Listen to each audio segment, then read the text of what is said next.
son homme est une étape cruciale dans la vie de couple. Il est donc nécessaire de se demander comment s'y prendre.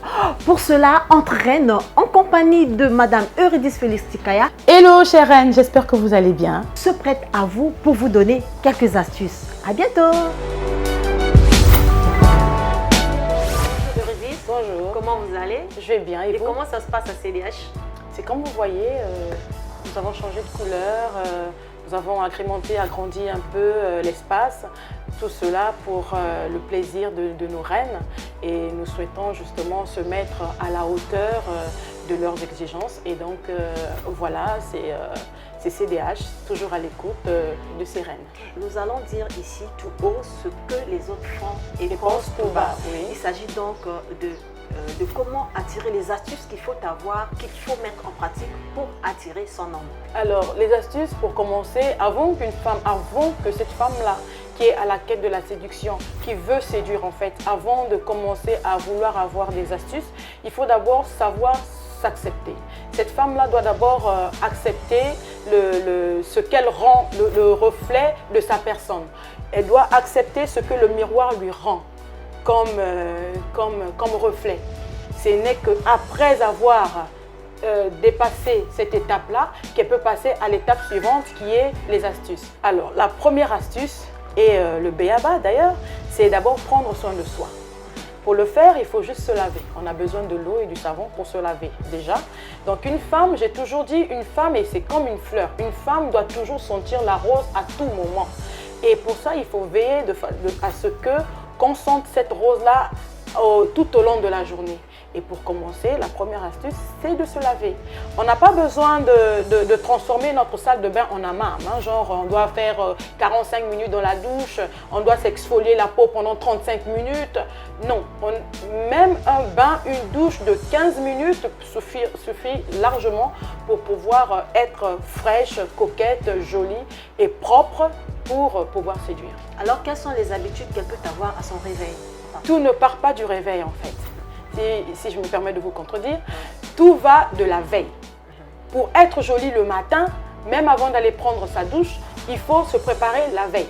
Avant d'aller me coucher, quelles sont la routine corporelle que j'ai pour pouvoir me réveiller avec un visage d'ange au matin, au petit matin. Parce que lorsqu'on se réveille, surtout lorsqu'on est marié et qu'on est en couple, on ne va pas directement se réveiller dans la salle de bain. On est encore au lit, on peut encore se faire des bisous, on peut encore se blottir contre son homme.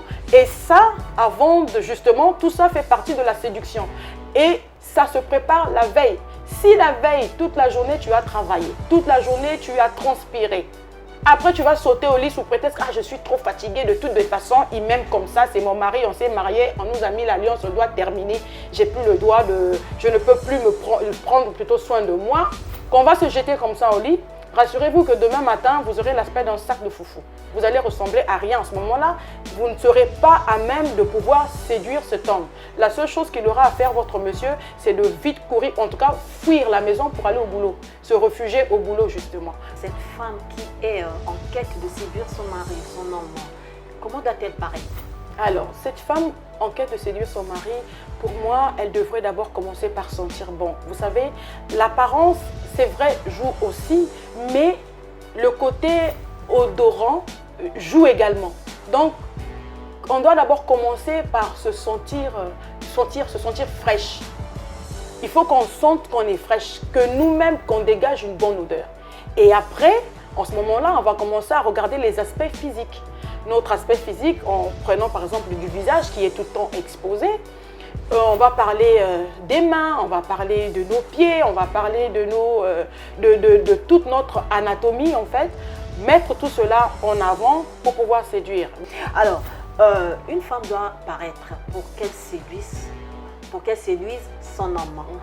Et son vestimentaire, comment elle doit paraître dans son vestimentaire? Justement, c'est là où vient ce qu'on venait de dire en amont.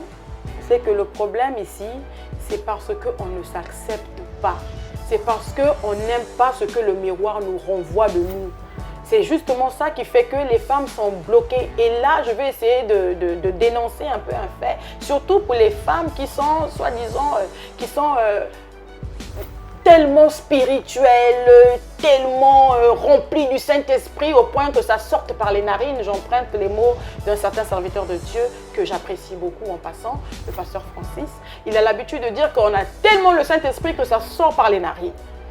Et du coup, on se refuse de mettre certains vêtements pour séduire son homme. On se refuse de mettre certains vêtements pour reconquérir l'amour de notre mari. Mais après, il ne faut pas s'étonner quand le mari là commence à te négliger. Il ne faut pas s'étonner quand le mari là commence à ne pas te sentir, prendre de l'éloignement. Il ne faut pas se plaindre. En ce moment-là, contente-toi maintenant du Saint-Esprit, puisque c'est le Saint-Esprit pour toi le plus important, c'est le Saint-Esprit. Mais entre-temps, tu oublies qu'à côté du Saint-Esprit, il y a un homme qui est là, pour lequel tu es une aide, pour lequel tu es une couronne, pour lequel tu es une gloire.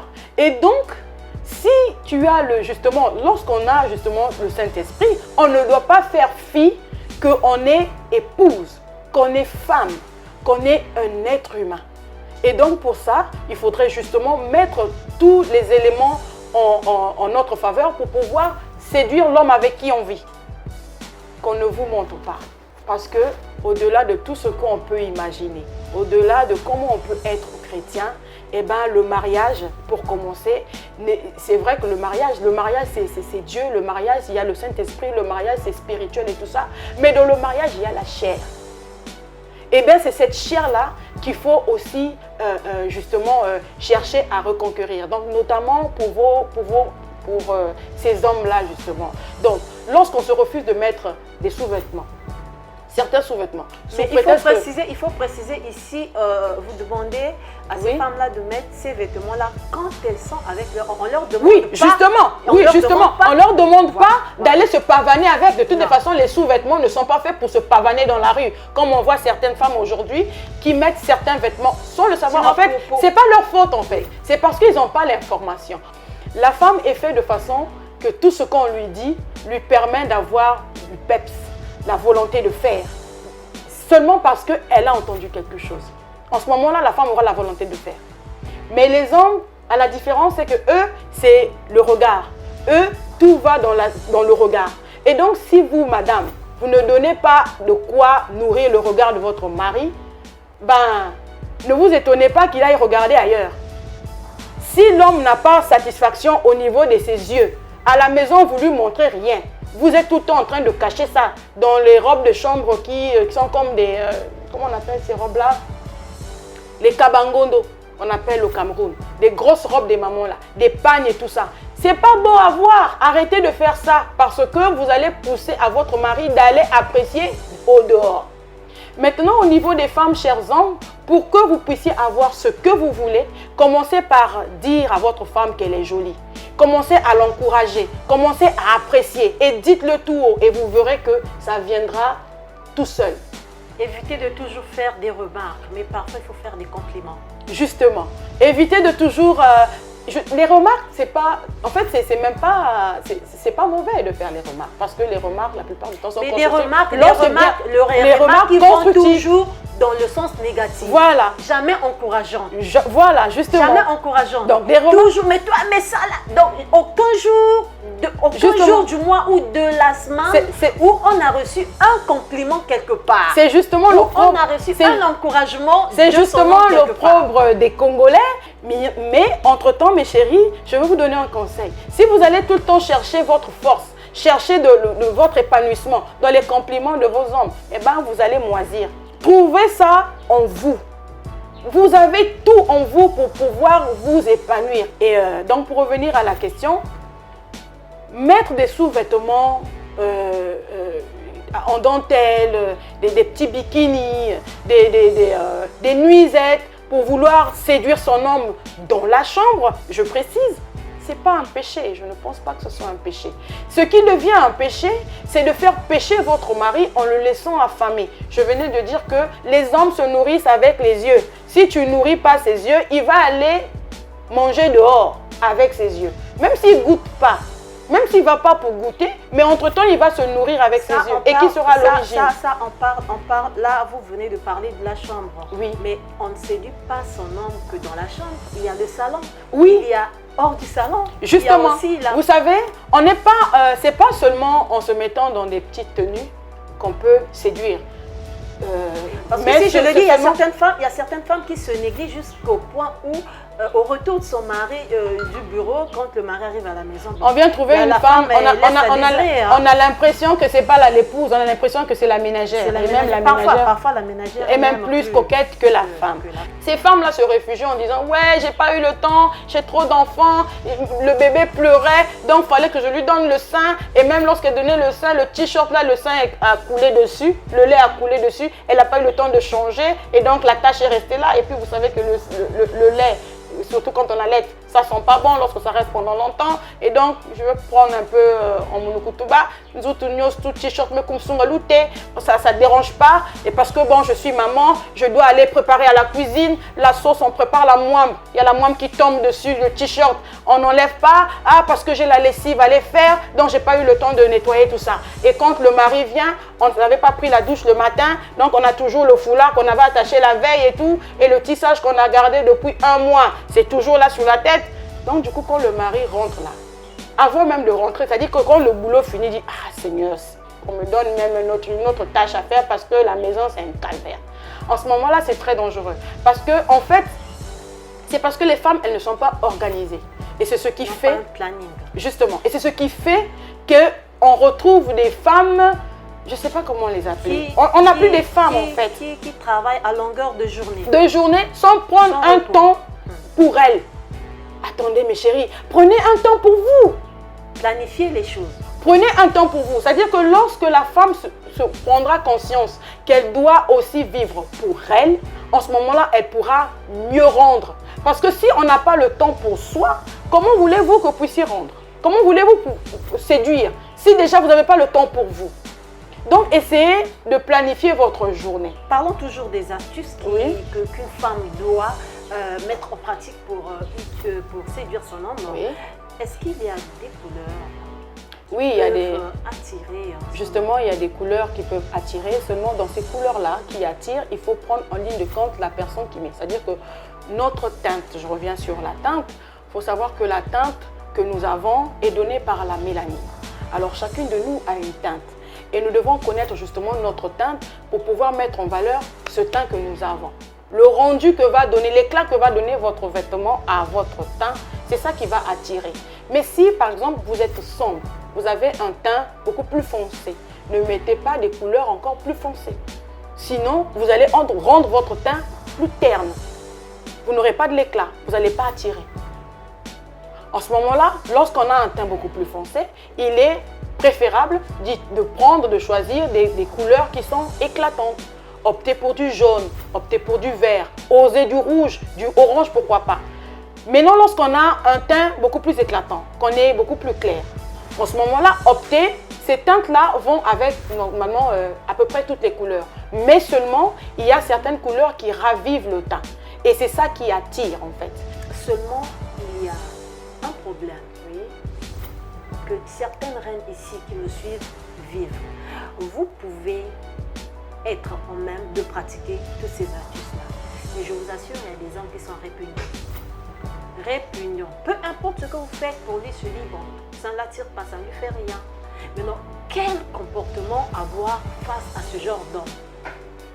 Alors là, c'est un problème de... En fait, il faut reconquérir son homme. Parce qu'au début, je ne pense pas que cet homme était répugnant. Parce que si depuis le début, votre homme était répugnant, qu'est-ce que tu fais avec lui?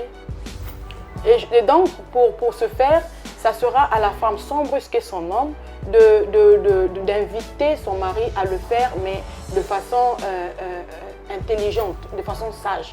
Il y a des femmes qui ne savent pas appeler, c'est-à-dire enseigner son mari les bonnes choses, comme on dit vulgairement bimalive.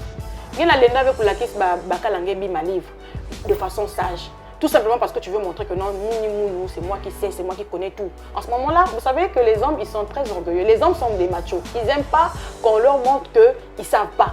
Et en ce moment-là, qu'est-ce qui se passe? Ils se braquent. Donc quand tu veux montrer à un homme, non, toi tu ne me fais pas ceci, toi tu ne me fais pas cela, il faut faire comme ceci. Est-ce qu'on est obligé de parler? Tu n'as pas besoin de parler. C'est à toi donc de C'est à toi de passer à l'acte en le faisant dans des gestes, en commençant, en lui emmenant justement plutôt à t'embrasser, à te dire je t'aime. Mais avant que l'homme te dise je t'aime, commence à le faire. Il y a des femmes qui ne savent pas dire chérie. Il y a des femmes qui ne disent pas mon amour, je t'aime. Des petits mots comme ça, il y a des femmes qui ne savent pas dire ça. Mais elles veulent qu'on leur dise ça. C'est terrible. On ne peut pas te donner ce que toi tu ne sais pas donner aux autres. Commence par donner et à ce moment-là, on te rendra ce que tu donnes. Mais si toi tu ne donnes pas, tu veux quand même qu'on te le rende. C'est pas possible. Trouvez un petit nom pour votre homme. Et donc, voilà, commencez par le rendre. Lui, trouvez un petit nom. Justement, commencez par le rendre, trouvez un petit nom comme vous dites. Il y a tellement de petits noms. Évitez les noms d'animaux parce que les hommes... évitez les noms d'animaux. Vous savez, les hommes, ce qu'ils veulent en fait, c'est quoi? C'est qu'ils se sentent responsables, qu'ils sentent qu'il est votre héros. C'est ça en fait. Et ça, mon côté à kolingate ba sanjola, ba élever. Tous les hommes aiment ça. Commence par élever ton mari. Joue ton rôle. Vous voyez Sarah dans la Bible, elle arrivait à appeler son mari mon Seigneur. Et lorsqu'elle le faisait, elle avait tout pour elle. Elle pouvait demander à son mari, moi je veux plus de Agar. Chasse-la. Et elle avait tout ce qu'elle voulait. Et Abraham lui donnait ce qu'elle voulait. Vous voyez un peu? Mais tout simplement parce qu'il y a un élément que Sarah savait utiliser. C'est de comment élever son homme. Et donc lorsqu'on sait le faire, en ce moment-là, vous aurez tout ce que vous voulez. Les caresses, les bisous, les petits mots doux. Tout va tout au long de la journée en fait. Vous savez, façonner comme ça un mot doux. Des fois, il y a des hommes qui se surprennent d'avoir sorti ou jeté un mot doux à sa femme sans se rendre compte. Mais tout simplement parce qu'il y a un élément depuis le matin que la femme déclencheur justement, que la femme a eu à poser, des actes que la femme a eu à poser, qui fait que non, le mari dit non, attends. Moi, si oh non, je comprends les soutiens, il faut que je lui donne ce qu'elle veut. Oui, il faut que je lui... Il faut que n'appelle ça un go. Tout simplement parce que la femme, elle a su comment prendre son homme. Et toute chose, on n'a pas besoin de le dire. Tu as besoin d'un bisou, tu n'as pas besoin de le quémander. Va vers lui, fais-lui le bisou. Ne brusque pas les choses, ne fais pas comme à l'armée. Tu es une femme, sois féminine. Quand tu vas faire ton bisou, fais-le avec beaucoup de féminité. Fais ça avec beaucoup de tendresse. Et tu verras que ton homme ne pourra pas te refuser ça. Vous savez, il y a des personnes, il y a des femmes qui ont du mal justement à appeler leur mari par des petits noms. Tout simplement parce que depuis le début, ils ont raté le début. Et donc, pour commencer à vouloir refaire la vie, ça devient difficile. On dit que mon combien de kilos pour sa chérie wana. Parce que depuis le début, on appelait son mari par Jacques, on appelait par Jean, on appelait des fois par Papa Yabana. Papa Divine. Ou on appelait par Yaya. C'est ton Yaya? Commence par appeler par chérie. Et ce que tu veux que ton mari te fasse. Et oui, ce que vous venez de dire là aussi, il y a beaucoup de femmes qui appellent leur mari par Yaya, par Papa. Justement. Mais est-ce que d'autres encore exagèrent par appeler par tonton? Justement, c'est justement ces petits mots-là qui fait qu'il y ait des blocages, qui fait qu'il y ait des murs au niveau de nos ombres. Lorsqu'on les appelle Yaya, tu as dit, puis Yaya, on va faire des câlins à Yaya. Alors, la dernière question est celle de savoir si vous pensez que les astuces que vous venez de donner ici suffisent pour reséduire ou reconquérir son homme. Bon, dans les astuces en fait qu'on venait de citer, il ne faut pas manquer de dire qu'il y a la parure de la femme. Ce qui fait la beauté de la femme, c'est sa chevelure. Lorsque le cheveu de la femme n'est pas bien entretenu, lorsque le cheveu de la femme n'est pas bien présentable, ça c'est un élément, c'est un facteur d'échec déjà. C'est ça qui va faire que la femme ne va pas se lancer pour pouvoir séduire son mari. Et en passant, je dirais aux hommes, il faut intégrer dans le budget, dans votre budget du mois. Ce n'est pas une obligation, mais il faut intégrer ça. Donnez à votre femme la possibilité d'aller dans des centres de beauté pour que votre femme apprenne encore à prendre soin d'elle. Les hommes se plaignent. Ah oui, tu fais plus, tu fais pas ça, tu fais pas ci, je ne te vois pas comme ceci. Mais ce sont les derniers justement qui contribuent, ce sont les derniers qui investissent pour le bien-être de cette femme-là. Faire la toilette, justement, faire la toilette à la maison, c'est bien, c'est pas mauvais, mais Faire la toilette par une experte, c'est différent. Et donc, de temps en temps, permettez à ces femmes-là de s'évader un peu. Justement, d'aller dans ces... Effectivement, ces astuces-là sont bonnes pour les appliquer. Mais seulement aussi, il y a le facteur finance qui entre en ligne de compte. Parce qu'on ne va pas aller au marché pour dire que non, écoutez, moi je suis dur, mon mari, j'ai besoin de j'ai besoin de je venais de dire que ce n'est pas tous les jours. Vous allez voir certaines personnes, parce que le temps, la conjoncture actuelle devient difficile, qui se refusent de pouvoir faire plaisir à leurs femmes. C'est égoïste. Mais ce n'est pas pour autant qu'on dort affamé. Hein. Ce n'est pas pour autant qu'on ne vit pas. Vous voyez? Donc, à un moment donné, pour la personne qui nous est chère, pour la personne qu'on aime, on est prête à tout pour elle. Une fois en passant, permettez à votre femme d'aller dans un centre de beauté. Une fois en passant, ça la permettra justement de savoir, comme elle sera justement dans ces lieux-là, on apprend comment se mettre en valeur. Voilà qui est dit, nous sommes à la fin de notre entretien entre reines de ce jour. Merci de nous avoir suivis. J'espère que vous avez pris note et que vous mettrez en pratique ces quelques astuces qui vous ont été données. Et j'espère qu'elles ne suffiront pas peut-être, mais je crois qu'elles sont importantes. Et c'est comme l'a dit notre chère Eurydice, que ce sont les b.a.-ba. Prenez cela en ligne de compte. J'espère que ça va raviver vos vies de couple. Oui. Ça va vous permettre de reconquérir, sinon de séduire votre homme. Merci de nous avoir suivis. Entraîne, c'est pour la prochaine fois avec la même invitée qui nous fait toujours du bien. Avec la même invitée et la même présentatrice que je suis. Bye! Au revoir, à la prochaine fois.